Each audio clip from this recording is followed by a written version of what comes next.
नेपाल और भारत पुराना एक बहुत अच्छा संबंध रहा है और संबंध ऐसा संबंध कि दुख और दर्द में हमेशा साथ रहा है। तो हम दलित हैं। सबसे पहले दलित का मतलब होता है जहां दबाया गया हो, शोषण किया गया हो, वो दलित हैं। जिस तरह से बाबा साहब अम्बेडकर हमेशा क्लास की बात करते थे। क्लास मतलब किसी जातीय की बात नहीं करते थे, किसी कास्टिज्म पर बात नहीं करते थे। क्लास मतलब डिप्रेस क्लास की बात करते थे। तो डिप्रेस क्लास हम लोग हैं, दलित हैं।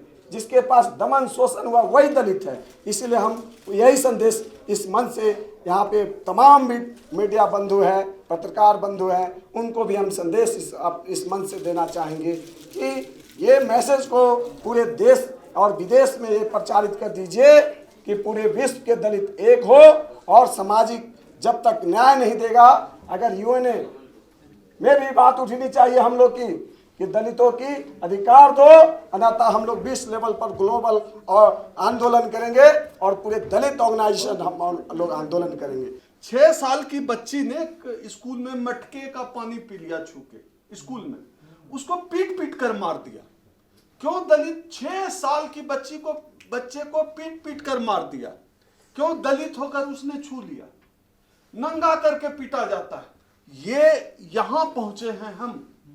दुनिया कहती है चांद पर गए, मंगल पे गए, हम कहां जाए, हम कहां पहुंचे? एक साथ कनेक्ट होना बहुत जरूरी है। बड़ी खुशी की बात है कि यहाँ यूथ बहुत ज्यादा है। और देखिए, किसी भी देश में जो बदलाव लेके आता है ना, वो नौजवान लेके आता है। तो मेरा निवेदन सबसे ये है कि संगठन को मजबूत करें और नौजवान जो साथी हैं वो ज़्यादा से ज़्यादा संगठन के साथ जुड़ें। और इस लड़ाई को लड़ने के लिए, जैसे डॉक्टर ओम सुधा जी ने बोला है कि परिसंघ हिंदुस्तान में बहुत अच्छे लेवल पे दलित मूवमेंट को आगे लेके जा रहा है और खूब पुराना 96 का संगठन है जो बहुत बड़े लेवल पे लड़ाई लड़ रहा है। नमस्ते हजूर। नमस्ते नमस्ते नमस्ते। एक भाषा हमने सीखा, हजूर। लगभग हम WSF के कार्यक्रम में आए थे। हमारे मित्र जो प्रदीप जी हैं, इनके द्वारा इनवाइट किया गया, बहुत खुशी हुई।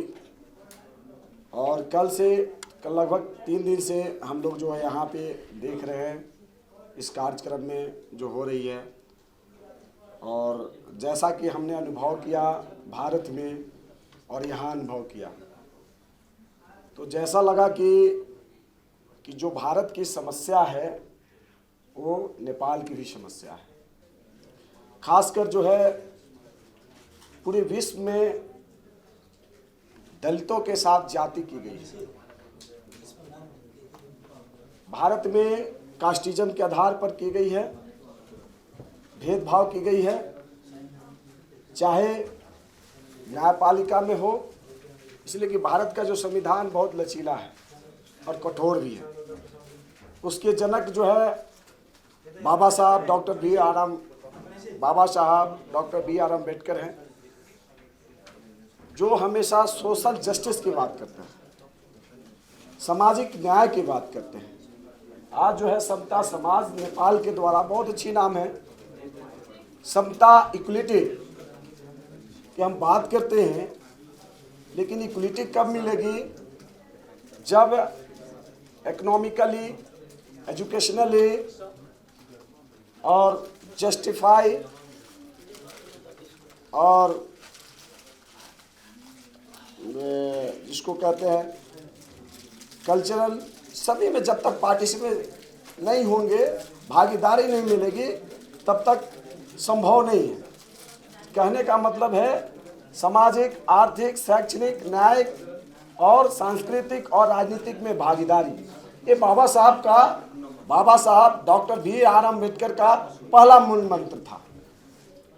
और खासकर जो है हमारे देश में, भारत में जातीय आधार पर जो है न्याय दिया जाता है, कास्टिज्म के आधार पर न्याय दिया जाता है। यहाँ तक कि आपको बता दे, अभी तक मेरा जो अनुभव है, मैं एज ए सोशल एक्टिविस्ट हूँ और भारत में भीम सैनिक दल एक सोशल ऑर्गेनाइजेशन है जिसका मैं रिप्रेजेंटेशन करता हूँ। तो स्पष्ट है कि अभी तक जो अनुभव है हमारा कि जो हम लड़ाई लड़ते वहाँ पे एक जो बच्ची के साथ जो है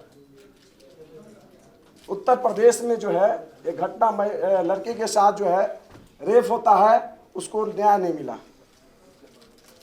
और एक दिल्ली में जो है ऊंचे लेवल के जो कास्ट हैं उनके लिए न्यायपालिका में कानून बन गए और तुरंत उनको फांसी दिया गया। मनीषा वाल्मीकि उत्तर प्रदेश की बहुत बड़ा हाईलाइटेड मामला था। और एक और आप मैं बिहार की धरती से आता हूं और बिहार बुद्ध की धरती है, ज्ञान की धरती है, तो यहाँ तो मैं बुद्ध की धरती पर आया हूँ जहाँ पे बुद्ध की जन्म हुई है। तो सबसे पहले सभी को जय भीम नमो बुद्धाय। तो बहुत अच्छी खुशी अनुभव यहाँ महसूस हो रहा है। खासकर तो हम बता रहे थे कि न्याय कैसे जाति आधार पर हो रहा है। तो हमने जस्टिफाई की बात किया तो एक 8 साल बच्ची के साथ रेप हुआ, सोनाक्षी पासवान, मुजफ्फरपुर डिस्ट्रिक्ट का मामला था। उस केस को हमने स्पीडी ट्रायल कराया और 3 साल के बाद उस दोषियों को जो है क्या हुआ कि फांसी न देकर उसको जो है आजीवन कारावास दिया गया। यहाँ तक कि एक मेडिकल की कल हमने वर्ल्ड सोशल फोरम में आवाज़ उठाया। एक जो है बच्ची जो थी मेडिकल की तैयारी कर रही थी, दलित समाज की थी, खुशी राज पासवान, उसके साथ भी जातीय आधार पर जो है मेडिकल की छात्रा थी, उसके साथ इलेक्ट्रिक शॉट लगाकर हत्या कर दी गई। और बहुत सारे हमारे जैसे सोशल एक्टिविस्ट हैं, उनको भी जो है कहने कहीं को जो कास्टिज्म है उसके आधार पर जो है उसकी जो है हत्या कर दी जाती है, मौज लिंचिंग कर दी जाती है। इस तरह की समस्या है। तो हमारे समझ से अगर समता समाज का स्थापना करना है, सामाजिक न्याय की बात करनी है, तो हम कहते हैं पूरे विश्व के दलित एकजुट होना होगा। जिस तरह से आपके साथ नेपाल में जातीयता की जा रही है, उसी तरह से भारत में भी जातीयता की जा रही है। हमने यहाँ रीड किया, अनुभव एहसास हुआ, एक मधेसी है दलित, एक पहाड़ी दलित है। और हम यहाँ से आप लोग से एक संदेश देना चाहेंगे, मधेसी और पहाड़ी दलित को एकजुट होकर इस जो है सामंती और मनवादी ताकत से आपको लड़ना होगा। तब आपको सामाजिक न्याय मिलेगा, आर्थिक न्याय मिलेगा, शैक्षिक न्याय मिलेगा, न्यायपालिका न्याय मिलेगा। यह अन्यथा संभव नहीं है। हर देश की इकोनॉमिकल अगर किसी को गुलाम करना है तो स्पष्ट है कि उसकी आर्थिक व्यवस्था को खराब कर दो। ये सिस्टम जो है, या किसी कौम को गुलाम करना है तो उसका इकोनॉमिकल कंडीशन खराब कर दो। तो स्थिति ये पैदा किया जा रहा है, इसको समझना होगा। और समझकर हमारी आपकी जो दर्द है वो हमारी दर्द है। और खासकर बता दे कि नेपाल और भारत पुराना एक बहुत अच्छा संबंध रहा है। और संबंध ऐसा संबंध कि दुख और दर्द में हमेशा साथ रहा है। तो हम दलित हैं। सबसे पहले दलित का मतलब होता है जहां दबाया गया हो, शोषण किया गया हो, वो दलित हैं। जिस तरह से बाबा साहब अम्बेडकर हमेशा क्लास की बात करते थे। क्लास मतलब किसी जातीय की बात नहीं करते थे, किसी कास्टिज्म पर बात नहीं करते थे। क्लास मतलब डिप्रेस क्लास की बात करते थे। तो डिप्रेस क्लास हम लोग हैं, दलित हैं। जिसके पास दमन शोषण हुआ वही दलित है। इसीलिए हम यही संदेश इस मंच से, यहाँ पे तमाम मीडिया बंधु हैं, पत्रकार बंधु हैं, उनको भी हम संदेश इस मंच से देना चाहेंगे कि ये मैसेज को पूरे देश और विदेश में ये प्रचारित कर दीजिए कि पूरे विश्व के दलित एक हो। और सामाजिक जब तक न्याय नहीं देगा, अगर यूएनए में भी बात उठनी चाहिए हम लोग की कि दलितों की अधिकार दो, अन्यथा हम लोग विश्व लेवल पर ग्लोबल और आंदोलन करेंगे और पूरे दलित ऑर्गेनाइजेशन हम लोग आंदोलन करेंगे। धन्यवाद सभी को। जय भीम, नमो बुद्धाय। जय भीम। साथियों, एक तो यह मौका जो है मुझे मिला है, यह बड़ी बात है कि मैं अपने यहाँ जो दलित समाज की बात है जब मैं यहाँ कर पा रहा हूँ तो ये बड़ी बात है, क्योंकि हम लोग एकीकृत हो रहे हैं। मेरा जो पहले संगठन जो हमारा चलता है वह है all India confederation of SC ST OBC and minority organisation. पूरे देश भर में जो SC ST OBC माइनॉरिटी के संगठन हैं उसका हमारा कन्फेडरेशन है, और इसके chairperson x member of parliament Delhi में डॉक्टर उदित राज है। तो कुछ लोग जानते भी होंगे, भारत में बड़ा नाम है वो दलित राजनीति के। तो मुझे ये लगता है कि पूरी सभ्यता कहाँ से कहाँ आ गई, सिविलाइजेशन का जो है ट्रेवलिंग है करते हुए कहाँ से कहाँ आ गई, और हमारी लड़ाई आज भी वही है कि हमको बस इंसान समझ लो। इस देश का दलित कहता क्या है, चाहे नेपाल में कहे चाहे भारत में कहे, क्या कहता है? हमको इंसान मान जाओ, सिर्फ इंसान मान जाओ। इंसान मानोगे तो ये होगा कि जैसे हमारे यहाँ कोई दलित घोड़ी पे चढ़ के शादी करने जाता है तो सवर्ण जो है उसको घोड़ी पर से उतार के पीट देता है कि तुम दलित हो के घोड़ी पर कैसे चढ़ के शादी करने जाओगे, पैदल जाओ, नंगे पांव जाओ। तो आज की तारीख में जब हम लोग चंद्रमा पर जो है रोवर भेज रहे हैं तो दलितों की लड़ाई है कि हमको इंसान समझो, हमको सामान्य मनुष्य समझो। ये लड़ाई है हमारी लड़ाई। हमारे यहाँ की स्टेट है राजस्थान, एडवोकेट सुनील मेहरा वहां से आया। 6 साल की बच्ची ने स्कूल में मटके का पानी पी लिया छू के स्कूल में, उसको पीट पीट कर मार दिया। क्यों? दलित 6 साल की बच्चे को पीट पीट कर मार दिया। क्यों? दलित होकर उसने छू लिया, नंगा करके पीटा जाता है। ये यहां पहुंचे हैं हम। दुनिया कहती है चांद पर गए, मंगल पे गए, हम कहां जाए, हम कहां पहुंचे? हम यहां पहुंचे हुए अभी कि हम समान मनुष्य होने की बात कर रहे हैं। और ये लड़ाई सिर्फ हमारी नहीं है, हमारे यहाँ की लड़ाई नहीं है, आपके यहां भी थोड़ा बहुत कम बेस 19-20 इसी किस्म की लड़ाई होगी। आज की तारीख में कैसे संभव हो सकता है कि कोई कहे कि मेरा ब्लड ज्यादा प्योर है? यह क्या है कि जो अगर कोई कहता है कि हम तुमसे ऊंचे हैं कैसे? तुम्हारी पूंछ उगाई है क्या? तुम अपने को कहते हो हम फॉरवर्ड क्लास हैं, तुम्हारी पूंछ उगाई है या तुम्हारा कोई सिंग निकल आया है? तो तुम किस आधार पे कहते हो कि तुम हमसे श्रेष्ठ हो? तुमने धूर्तता से तमाम अवसर, अपॉर्चुनिटी, पूरी धूर्तता से तुमने हमारा जो हक है, हमारे संसाधन पर तुमने कब्जा कर लिया पूरी धूर्तता से। और तुम हमको कहते हो तुम्हारे में मेरिट नहीं है इसलिए तुम यहां नहीं आ पाए। तो मेरिट क्या होता है? मेरिट यही होता है, आपके यहां काठमांडू के चौराहे पर कोई 6-7-8 साल का बच्चा आ जाता है फूल बेचते हुए आपको 5 रुपए में। वो बच्चा सरकारी स्कूल में पढ़ता है, उसी बच्चे को आप किसी अच्छे पब्लिक स्कूल में डाल दीजिए, वो डॉक्टर, इंजीनियर, मैनेजर बनेगा। मैं इस बात की गारंटी लेता हूं। तो मेरिट यही है। तो मेरिट क्या है? मेरिट है अपॉर्चुनिटी, मेरिट है अवसर। या तो आपको अवसर मिला या आपका अवसर छीन लिया गया, या हमारा अवसर छीन लिया गया। हम क्यों नहीं जज बन पाए?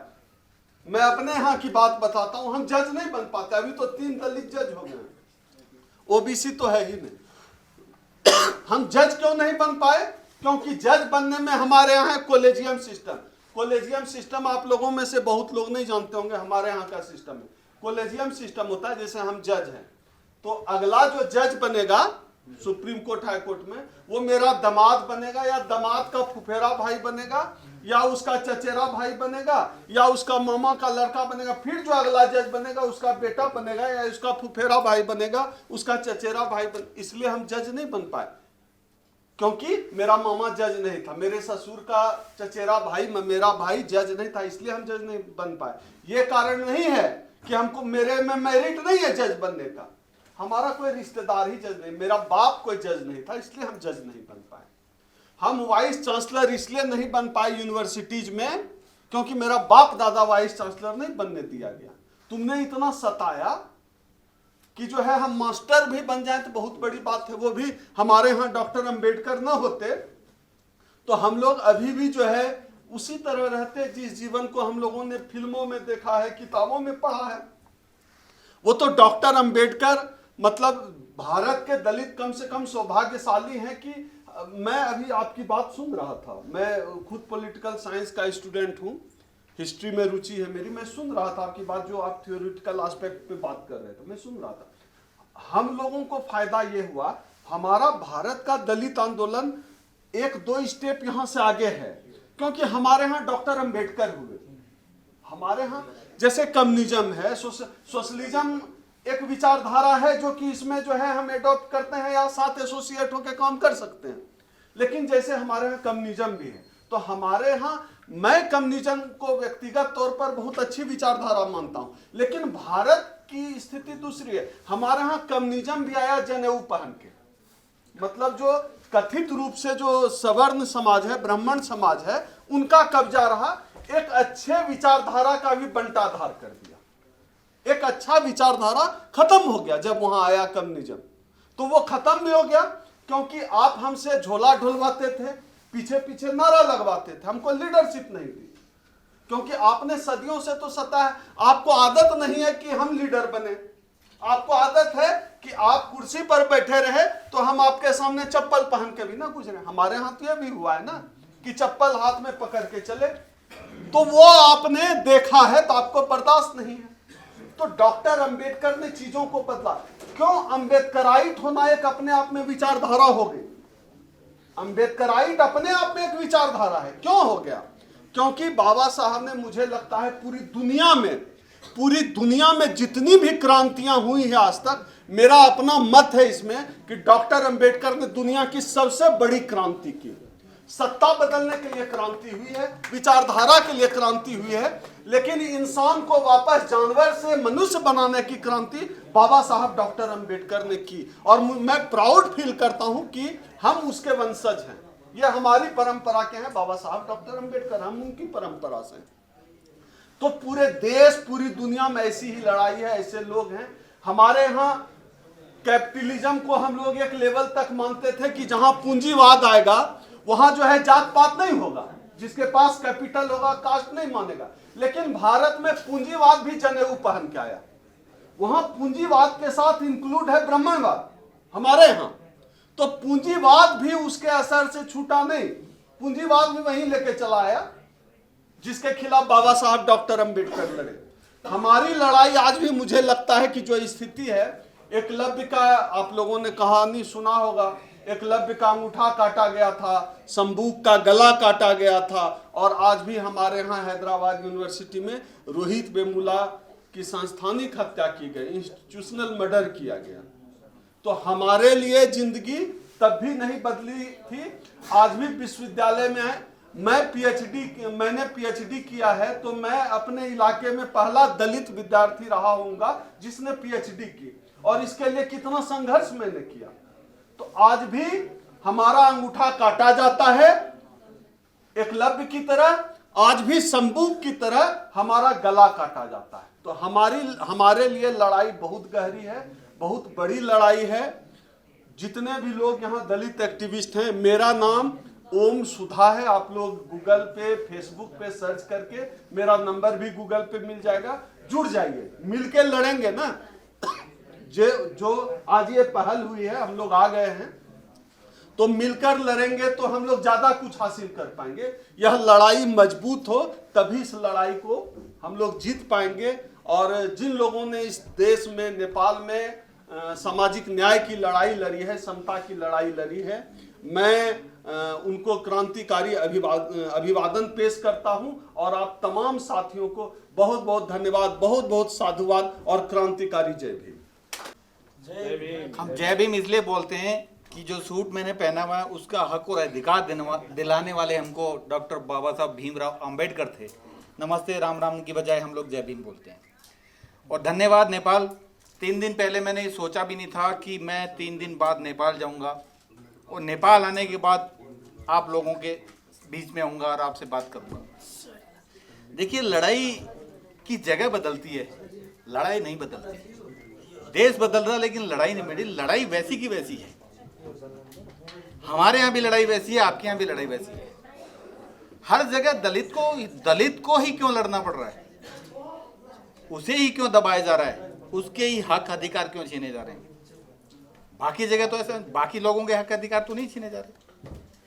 तो सबसे पहली और आखिरी हमारे बाबा साहब भीमराव अंबेडकर साहब ने हमको एक लाइन दी थी कि शिक्षित बनो, संगठित रहो, संघर्ष करो। उस लाइन पे हम लोग चले तो हम लोगों ने थोड़ा बहुत कुछ आगे कदम बढ़ाया। उस कदम की वजह से हालांकि ये है कि जो सवर्ण लोग हैं उनके पेट में दर्द है कि ये आगे क्यों आ गए, हमारे बराबर क्यों आ रहे हैं। तो वो कुछ चीज़ें ज़रूरी हैं जीवन में जिन्हें आपको अपनाना बहुत ज़रूरी है। तो हम लोग तो उस महान जो आदमी बाबा साहब की वजह से उस लाइन को ले पाए। तो मुझे नेपाल के बारे में ज़्यादा पता नहीं है और यहाँ के आंदोलन किस तरह से चलते हैं मुझे उनका भी नहीं पता है। लेकिन हमारे यहाँ मनुवादियों ने हमारे आंदोलन को कमज़ोर करने के लिए, हमारी लड़ाई को कमज़ोर करने के लिए ना जाति व्यवस्था बनाई वहाँ पे बहुत अच्छी, और उससे हमें क्या किया, बांट दिया टुकड़ों में। जाति में भी उपजातियाँ बना दी। उस वजह से क्या हुआ कि कोई कुछ जाति में, कोई कुछ जाति में, तो हम लोग क्या कनेक्ट नहीं हो पा रहे। तो मेरा आप सबसे यही निवेदन है कि नेपाल में किस तरह का सिस्टम है मुझे नहीं ध्यान, अगर इस तरह का है तो आप सब लोगों को एक साथ जुड़ना बहुत ज़रूरी है, एक साथ कनेक्ट होना बहुत ज़रूरी है। बड़ी खुशी की बात है कि यहाँ यूथ बहुत ज़्यादा है, और देखिए किसी भी देश में जो बदलाव लेके आता है ना वो नौजवान लेके आता है। तो मेरा निवेदन सबसे ये है कि संगठन को मजबूत करें और नौजवान जो साथी हैं वो ज़्यादा से ज़्यादा संगठन के साथ जुड़ें, और इस लड़ाई को लड़ने के लिए जैसे डॉक्टर ओम सुधा जी ने बोला है कि परिसंघ हिंदुस्तान में बहुत अच्छे लेवल पे दलित मूवमेंट को आगे लेके जा रहा है, और खूब पुराने 96 का संगठन है जो बहुत बड़े लेवल पे लड़ाई लड़ रहा है, और एकमात्र आज ऐसा संगठन है जो हर जगह जाके लड़ाई लड़ रहा है। अब हमारे यहाँ क्या हो रहा है कि बाबा साहब की वजह से हम लोगों को रिजर्वेशन था, रिजर्वेशन की वजह से हम लोगों को नौकरी थी कि सरकार में हमारा हिस्सा बने, हर जगह नौकरी है। अब उसका एक बाईपास निकाला जा रहा है कि सब सारा चीज़ क्या प्राइवेटाइजेशन कर दीजिए। अगर प्राइवेट कर देंगे तो सरकार में आपका हिस्सा ही नहीं बचेगा, प्राइवेट में तो हम जा ही नहीं सकते। जैसे डॉक्टर साहब ने अभी भी बोला कि बड़ी कंपनीज जो हैं उसमें हमारा कोई सीईओ नहीं मिलेगा, जैसे वाइस चांसलर कहीं भी नहीं मिलेगा, किसी टीवी चैनल में देखेंगे आप हमारा तो कोई सीईओ, कोई बड़ा प्रेस रिपोर्टर हमारा नहीं मिलेगा। क्योंकि देखो वो जो बात बोले तो इंसान हमें नहीं समझा जाता, हमें दलित समझा जाता है। तो उस दलित को बदलने के लिए हमको इकट्ठा होना पड़ेगा और इस मूवमेंट को बड़ा करना पड़ेगा। वो कब कर सकते हैं, जब हम आपस में जुड़ेंगे और संगठित होंगे। इसी के साथ जय भीम।